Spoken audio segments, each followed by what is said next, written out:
Dominion Entry Number 1.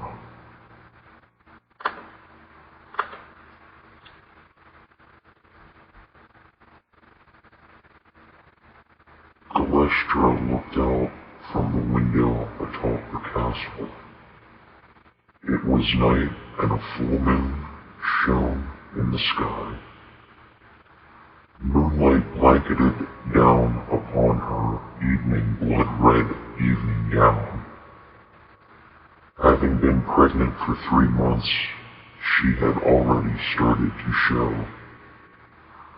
She felt her stomach, and in the back of her mind she thought, if it's a girl, I will name her Sabreanna. She closed her eyes, tilted her head, and thought again, if it is a boy, Vellanthe will name him Narrunis. Gallestra loved Vellanthe. Despite all the surrounding turmoils between them, Vellanthe had stopped drinking excessively, yet not altogether, after finding out Gallestra had been with child. Nights of him coming home staggering around had ceased too. The most he would have, from what Gallestra could see, was a couple glasses of wine on Sunday evenings. All that had done was relax him enough to peacefully fall asleep. Candlelight and street lamps filled the small town of Swan River. The occasional pub door would open up to admit or omit the regulars who attended. The town gates were closed and barred shut for the night. People in the streets may have been seen by the eyes of Gallestra, but they swiftly disappeared. Thieves, more than likely. Soon, Gallestra turned from the window and walked over to the mirror. She examined herself from head to toe. Pale skin of the drow, blood-red iris of the blood elves. Though one was blood-red, the other had been gray. A gray iris was of the night elves. Elven ears able to sense the sound of an assassin moving through the thicket 500 feet away. All elves, no matter what their background, had the same type of ears. A necklace with a pendant of the moon hung from her neck. Inside of it was an inscription that said, I love thee to the moon and back, which was given to her by Vellanthe on a very special night. Her legs, hidden away beneath her gown, were muscular and able to withstand forces which were humanly impossible. Unfortunately, being pregnant, they functioned as any human's legs would. However, 2 other things stood out most on Gallestra. One was the symbol upon her forehead. It was of the letter M, and each side of the letter curved to the outside at the bottom.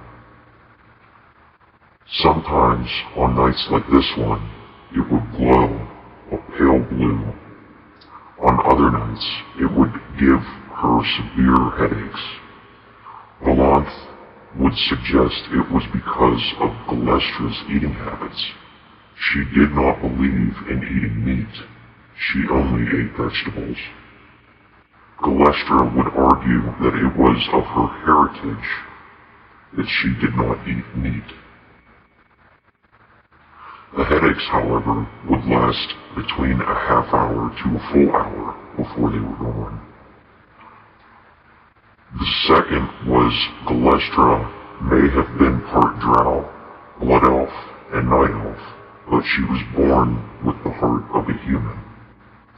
She would at times rest her hand on her chest to feel its beat.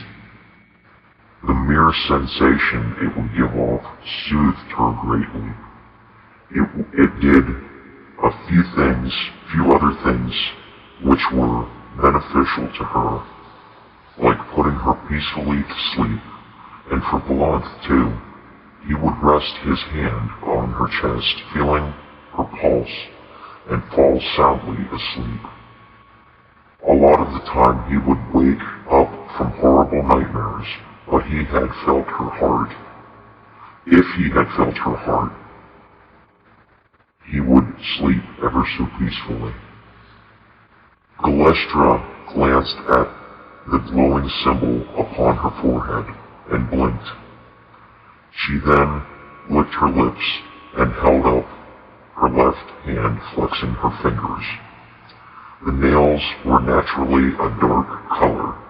She rotated her hand around a couple of times and then made it into a fist, not tightly, but ever so snug.